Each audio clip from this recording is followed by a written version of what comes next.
नमस्कार छात्रों। इसके पहले के लेक्चर तक हम अनुवाद के प्रकार और उसमें भी अनुवाद का जो तीसरा वर्गीकरण है अनुवाद के प्रकारों का, प्रकृति के आधार पर अनुवाद के प्रकार, उसको देख रहे हैं।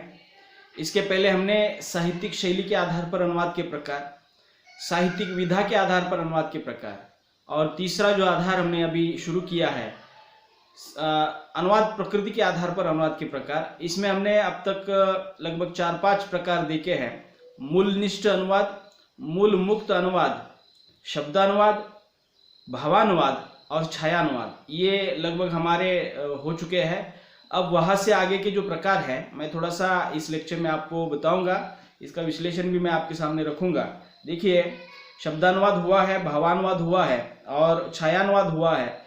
चौथा जो अनुवाद का जो प्रकार है वो है सारानुवाद। देखिएगा, नाम से ही स्पष्ट है कि किसी विस्तृत सामग्री का अगर किसी संक्षिप्त सामग्री में अनुवाद किया जाए तो उसको सारानुवाद कहते हैं। अर्थात सार रूप में प्रस्तुत की जाने वाली जो भी कुछ सामग्री है उसको हम सारानुवाद के रूप में देख सकते हैं। अर्थात मूल रूप में या मूल भाषा में वो विस्तार से लिखी गई है और अनुवाद करते समय अनुवादक ने उसके सार को, उसके निचोड़ को वहाँ पे प्रस्तुत किया होता है, तभी जाकर हम उसको सारानुवाद कहते हैं। तो विद्वानों के मतानुसार जो सारानुवाद है उसके बारे में थोड़ी सी चर्चा करेंगे। देखिए, किसी के भाषण, प्रवचन अथवा व्याख्यान के अनावश्यक अंशों को छोड़कर केवल उपयोगी सामग्री का सार रूप में अनुवाद सारानुवाद कहा जाता है।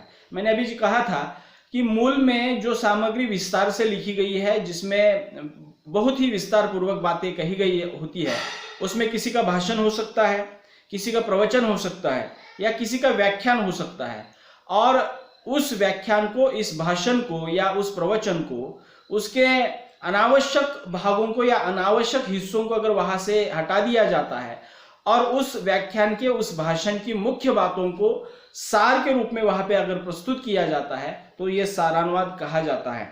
अर्थात किसी का भाषण, मतलब राष्ट्रपति का भाषण हो दीजिएगा, माननीय प्रधानमंत्री जी का भाषण होने दीजिएगा, लाल किले पर या गणतंत्र दिवस पर जो भी कुछ भाषण होते हैं, तो मुझे लगता है कि उस पूरे भाषण को, 1-1.5 घंटे के भाषण को हम जहाँ पे 10-15 मिनट में वहाँ पे सुनते हैं तो समझ लीजिएगा कि वहाँ पे सारानुवाद वहाँ पे हुआ है।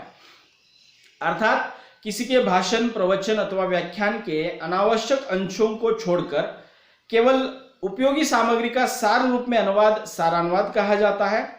अपनी संक्षिप्त, सरलता और स्पष्टता के कारण अनुवाद का यह प्रकार अत्यंत उपयोगी अवश्य सिद्ध होता है। अर्थात अपनी संक्षिप्तता, सरलता और स्पष्टता के कारण यह अनुवाद का प्रकार जो है ज्यादा प्रचलित है और उपयोग भी सिद्ध हो रहा है। परंतु इसमें अनुवादक के विवेक की परीक्षा होती है। सारानुवाद करने वाला जो अनुवादक है उसके पास विवेक की जरूरत होती है। उसके पीछे वजह यह है कि अनुवाद का मूल नियम यह है कि अनुवाद में मूल पाठ में जो भी कुछ लिखा गया है उसका न कुछ छोड़ा जाए और न ही कुछ जोड़ा जाए। अब यहाँ पे अनुवादक को विवेक पूर्ण शैली से या विवेक के साथ वहाँ पे अनुवाद करना होता है। मूल की बातों को छोड़ना भी नहीं है, लेकिन संक्षिप्त में उसको प्रस्तुत भी करना है। ये जो कौशल है ये सारानुवाद में अनुवादक को दिखाना पड़ता है और इसलिए सारानुवाद करते समय अनुवादक के पास विवेकशीलता की आवश्यकता होती है।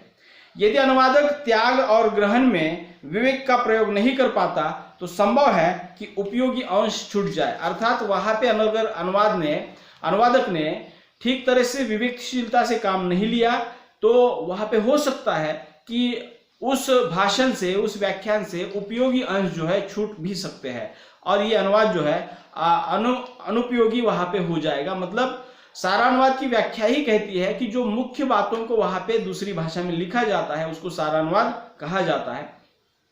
लंबे भाषणों और रिपोर्टों के अनुवाद के लिए सारानुवाद की उपयोगिता सिद्ध हो चुकी है। मतलब जहां पे बड़े बड़े भाषण जो होते हैं उसको लोगों तक पहुंचाने के लिए संक्षेप में अगर उस भाषण को पहुंचाना है तो ये सारानुवाद रूपी जो प्रकार है ये ज्यादातर वहां पे उपयोगी सिद्ध हो रहा है। और साथ ही साथ विभिन्न योजनाओं के जो रिपोर्ट होते हैं, प्रतिवेदन होते हैं, अहवाल जिसको बोलते हैं, तो उनके संक्षेपीकरण में भी यहाँ पे ये सारानुवाद जो है महत्वपूर्ण भूमिका निभा रहा है। तो अनुवाद की प्रकृति के आधार पर, अनुवाद जिस रूप में हो रहा है उसके आधार पर चौथा प्रकार हमने देखा सारानुवाद, तो उसको भी थोड़ा सा यहाँ पे महत्वपूर्ण माना जाता है। अगला जो प्रकार है वो है वार्तानुवाद। अब देखिएगा, वार्तानुवाद से तात्पर्य यह है कि आप समझ चुके होंगे, वार्ता मतलब खबर, सूचना। अब देखिए, विद्वानों के मतानुसार वार्तानुवाद क्या है? आजकल विज्ञान ने स्थान और समय पर विजय प्राप्त कर विश्व के देशों को एक दूसरे के समीप ला दिया है। अर्थात टेक्नोलॉजी, विज्ञान ने आज हम पूरे विश्व को समीप आते हुए देख रहे हैं और सभी देश जो है एक दूसरे के करीब आ गए हैं।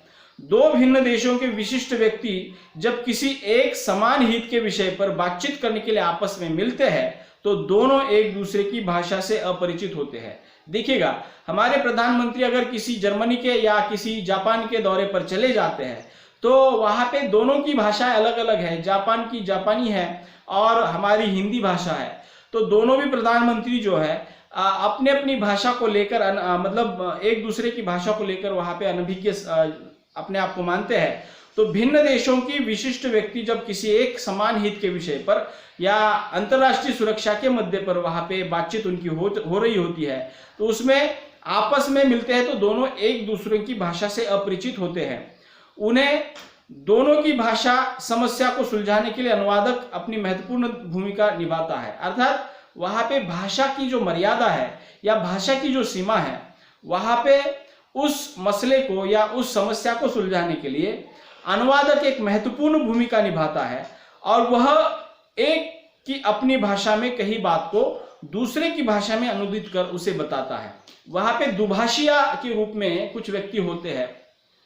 वह व्यक्ति जो है जापान की भाषा और हिंदी भाषा समझता है, अर्थात जापान के प्रधानमंत्री ने जो भी कुछ कहा है और भारत के प्रधानमंत्री ने उस पर जो भी कुछ कहा है, जापान की भाषा में कही हुई बातों को वहां पे हिंदी में वो बताता है और हिंदी में कही हुई बातों को वो जापानी में बताता है। तो इस प्रकार से वो अनुवादक, वो जो दुभाषिया है, वो उनके बातचीत को जोड़ने का काम करता है। यह अनुवादक को दुभाषिया भी कहा जाता है। अभी जो मैं बोल रहा था कि वहां के वार्तालाप में या वहां के वार्ता उनकी जो चल रही होती है तो वहां जो अनुवादक का जो काम होता है उसको दुभाषीय के रूप में भी वहां पे मान्यता दी जाती है। आजकल विदेशी राजनयिकों और विद्वानों के दूसरे देश में अथवा एक ही देश के राजनेताओं द्वारा उसके रूप को परिवर्तित कर देने का नाम ही रूपांतरण, राजनेताओं द्वारा भिन्न प्रांतों में जनता को दिए गए संबोधनों के भी मूल कथन के साथ साथ अनुवाद करने की प्रथा चल पड़ी है। मतलब जहां पे हम देखते हैं कि बहुत सारे राजनेतागण जो है विदेश के दौरे पर चले जाते हैं तो वहां पे इस प्रकार से ये वार्तानुवाद की प्रक्रिया चलती है। और आपने वार्ता अर्थात बातचीत, संवाद को भी हम कह सकते हैं। इसे आशु अनुवाद भी कहते हैं, अर्थात दूसरे शब्दों में अनुवाद में इसके लिए एक नाम है आशु अनुवाद। अर्थात वस्तुनिष्ठ प्रश्न में या बहुविकल्पी प्रश्न के लिए भी वहां पे ये प्रश्न आ सकता है, इसको थोड़ा सा ध्यान रखिएगा। वार्ता अनुवाद को आशु अनुवाद भी कहते हैं। वहां पे दो भिन्न भाषी लोगों के बीच में दुभाषीय के रूप में अनुवादक जो अपनी भूमिका निभाता है उस अनुवाद के प्रकार को आशु अनुवाद कहते हैं। तो वार्तानुवाद ये भी एक अनुवाद की प्रकृति के आधार पर अनुवाद का प्रकार बन जाता है। अगला प्रकार है रूपांतरण। देखिएगा, जहां पे रूप का अंतरण किया जाता है उसको रूपांतरण कहते हैं। कैसे?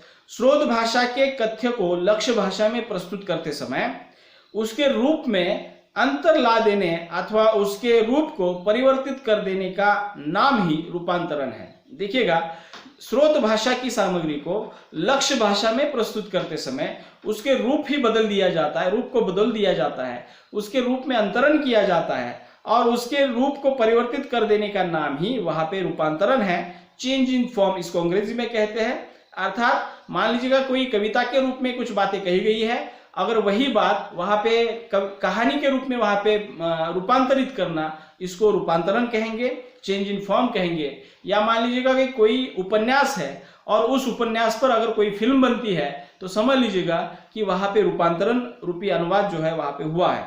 तो इसको चेंज इन फॉर्म अंग्रेजी में कहते हैं। इसमें अनुवाद स्रोत भाषा की सामग्री की कोई भी मूल विधा से सर्वथा भिन्न देने को स्वतंत्र होता है। अर्थात देखिएगा, रूपांतरण में बहुत सारे ऐसी अनुवादक को भूमिका निभानी पड़ती है कि वह मूल की सामग्री को जब एक रूप में दूसरे रूप में वो लेके जाता है तो वहां पे उसको बहुत सारे परिवर्तन या उस प्रकार की स्वतंत्रता को अपनाना पड़ता है। आजकल अनेक उपन्यासों तथा कहानियों के कथ्य को नाट्य रूप में परिवर्तित करके दूरदर्शन पर प्रदर्शित करने की एक परंपरा चल पड़ी है। मतलब हिंदी साहित्य की ऐसी बहुत सारी रचनाएं हैं, कहानियां हैं, उपन्यास है, जिसका नाट्य रूपांतरण जो है किया गया है और उसका प्रस्तुतिकरण जो है दूरदर्शन पर वहां पे हो चुका है। और ये प्रक्रिया जो है या ये प्रदर्शन की जो प्रथा है, ये परंपरा चल पड़ी है, ये सब रूपांतरण ही है। कविता को कहानी गद्य रूप देना तथा श्रव्य विधा को दृश्य विधा का रूप देना रूपांतरण कहलाता है। मतलब देखिएगा, कोई श्रवणीय रचना है और उस रचना को अगर दृश्य रूप में वहां पे ढाल देते हैं तो मान लीजिएगा वहां पे रूपांतरण हो रहा है। यह विधा आज बहुत ही लोकप्रिय बनती जा रही है। उसके पीछे यह है कि भारतवर्ष में जितनी भी भाषाएं हैं, उन भाषाओं में मौजूद जो भी रचनाएं हैं, उन रचनाओं को वहां पे अनुवादित करके नाट्य रूप में या फिल्म के रूप में वहां पे सामने लाने की कोशिश की जा रही है। तो इसलिए ये रचनाएं, ये अनुवाद का जो प्रकार है, एक प्रकार से बहुत लोकप्रिय बनता जा रहा है। तो प्रकृति के आधार पर ये रूपांतरण नामक एक अनुवाद का प्रकार है। अगला प्रकार है आदर्श अनुवाद। नाम से ही स्पष्ट है कि आदर्श अनुवाद वह है कि जिसमें किसी भी प्रकार की कमी नहीं है, मूल के रचना के साथ अनुवादित रचना जो है वहां पे मूलनिष्ठ होती है, तो उसे आदर्श अनुवाद के रूप में हम देख सकते हैं। अनुवादकों द्वारा या विद्वानों द्वारा इसके बारे में जो बातें कही है वो थोड़ा सा बता देता हूं। देखिए, स्रोत भाषा और लक्ष्य भाषा के कथ्य में अधिकतम साम्य जिससे कि लक्ष्य भाषा की अभिव्यक्ति स्रोत भाषा की अभिव्यक्ति लगे। मतलब अभी मैं बोल रहा था कि स्रोत भाषा में जो लिखा गया है बिल्कुल जैसा कि वैसा लक्ष्य भाषा में अगर लाया जाता है और लक्ष्य भाषा की अभिव्यक्ति स्रोत भाषा के समान ही वहां पे प्रस्तुत होती है, तो मान लीजिएगा कि वह एक आदर्श अनुवाद का नमूना है। इस प्रकार दोनों के कथ्य में निकटतम संबंध का होना आदर्श अनुवाद कहलाता है। अर्थात दोनों का जो कथ्य है, उस रचना में जो भी कुछ कहा गया है, अनुदित पाठ और मूल पाठ में अगर ये समानता कथ्य के आधार पर देखी जाती है तो आदर्श अनुवाद कहलाता है।